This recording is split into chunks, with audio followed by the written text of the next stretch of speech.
Hello, it's me again, the writer this time. It's my birthday, and I didn't write anything.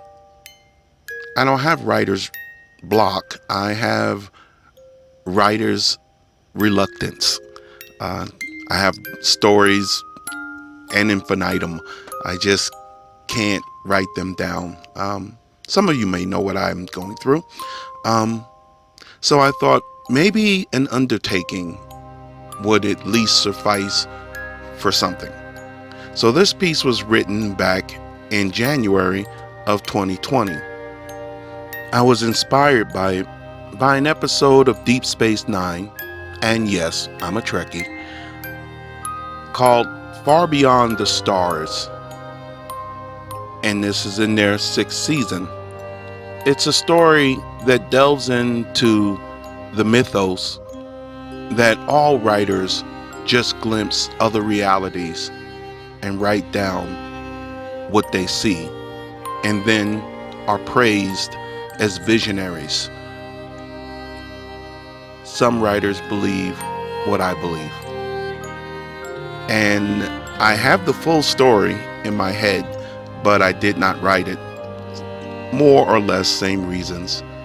So I got chapter 1 down. I like it. It's a better start than I think the end.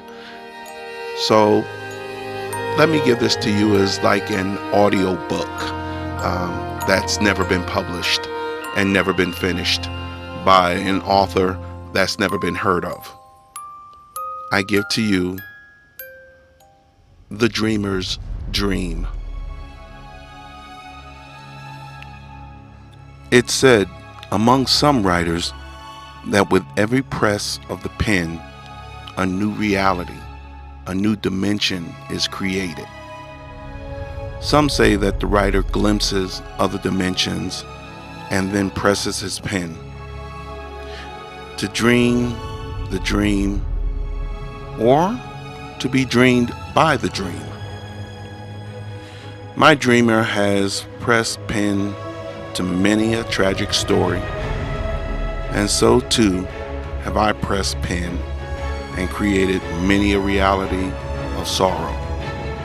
But tonight, as my dreamer presses me and I press on he, I will exert my will for a better reality for him.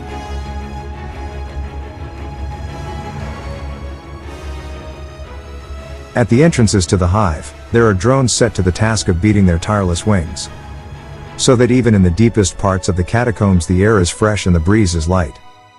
The hive is alive with activity, for the Queen returns today. I face the hardest part of my quest, the beginning. The hive sits at the foot of the valley staring down the mountain at the other. The hive, Shatrace, is the jewel of the continent. But it's not the only hive that the Queen must govern. It is to that end that she returns today from her travels. My position as hive guard has left me sentinel to this hive in her absence. In our beginnings, those of us who showed self-awareness are separated from the common drone workers. But even that does not spare us from our devotion to our Queen, mother to us all. But then why my current dilemma? From time of grub till now I had never laid eyes on her. But to that time I will never be returned. Her name is Zarnus, but I would call her Queen. Although she's only one of the Queen's attendants, confidants, I found myself drawn to her. In treason I pledged my wings to her and she accepted. But would the Queen grant me my leave? For never in the history of the hive has a hive guard requested such a boon. Would she take my head or allow me to keep it? Zarnus would worry also. But it's not her place to ask and make the request. That has always fallen to the males. The Queen must judge every subject for whether he is worthy to take a female into the wild to start their own hive. I have seen such request, and more often than not the male is deemed wanting. It's at that point their troubles begin. Or end, depending on which end of the neck you're on. Even for those successful, few survive long enough to prosper a hive. Locked in my reverie, I'm awakened to my present by the signal that the Queen has arrived. I and my guard stand ramrod straight as the Queen flies the ceremonial last leg to the hive's main entrance alone. Her guard and entourage falling back to show her supremacy over the hive. A sight I've seen many times before, but never does it cease to impress me. As she lights down before me with the youth of a much younger woman, you would never tell that she is older than all of us.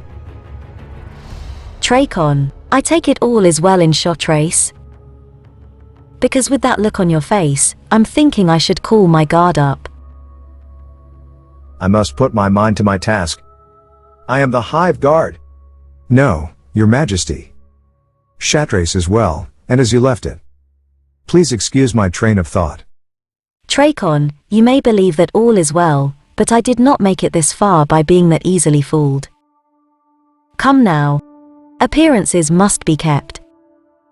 Let us walk through the hive, and meet and greet this, well as I left it hive. After protocol and ceremony have been satisfied, you and I will have a talk, I think. By the Watcher. She knows. Every step we take draws us closer to the end of the inspection tour. Every beating of the breeze, I feel my neck long for the weight of my head, which will soon be missing. I will be found in treason, long before I get to the request. And then what of Zarnus? The rest of the ceremony goes on forever. Although only an hour. For me an intolerable sentence of time. As all of the Queen's confidants are in waiting in her private chambers, I will never get to see her. When the time comes, to cry out for her would only guarantee her joint sentence, and a headless life. Although the Queen is not one to undo harshness. Neither is she one to suffer the slightest treachery. I would know. I have carried out the orders myself. I pledged my wings to someone other than her. If there were ever another to do so, I have never heard of it. And I would do it again. Watcher, take me. I would do it again. Late into the evening I received the summons to the court. The Queen did not sit upon her throne. She stood to its front. Good sign? All of her attendants stood behind the throne as is their usual position. Tracon, I have met all the protocols of the day. I think it is time I dealt with this once and for all, now. Before your eyes could focus, I knew you were trouble. I just never imagined you'd be my trouble. With that, she raised her hand, and Zarnus stepped forward from the other attendants. My heart stopped. No. By all that is. No. I take it, you thought me a fool. Funny how you all say, mother to us all. But you never think that I know you truly. Well? Don't stand there as though your wings are stuck in your mouth. Say something. Or, should I take your heads now, and be done with it? My Queen. As if. It is true. I do love her.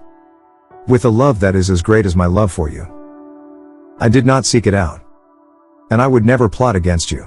You are my great mother. I only ask now that you believe me. I love Zarnus. And she did not force this upon me. You ask the truth of me. And this is it.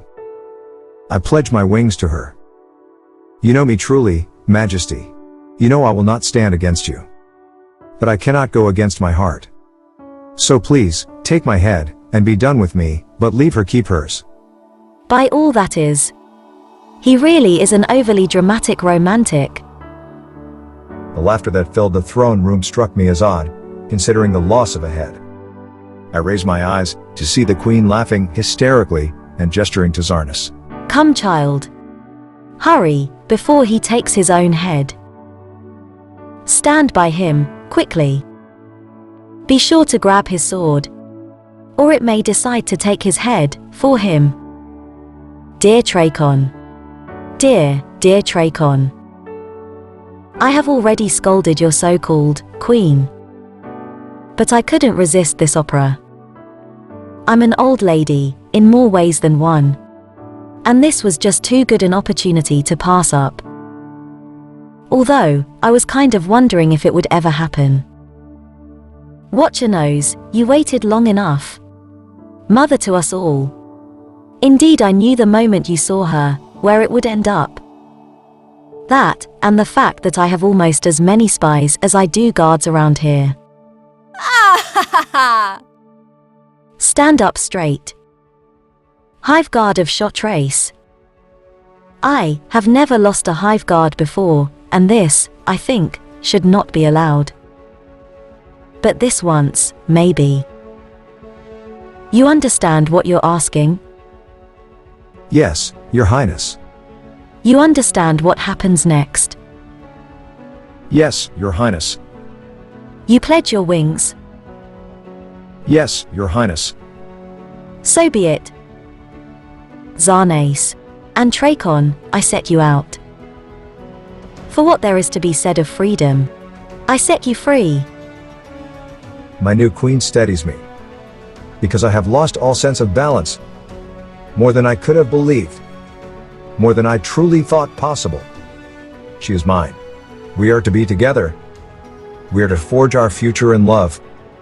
My old queen looks upon me, and I know she has been touched. Because the queen has cried. There will be a ceremony later. But now has never happened, and I will have your heads if it is ever said otherwise. My children. My deepest blessings. My cherished son. My wise and graceful daughter. Call me mother, and let me keep that portrait in my mind.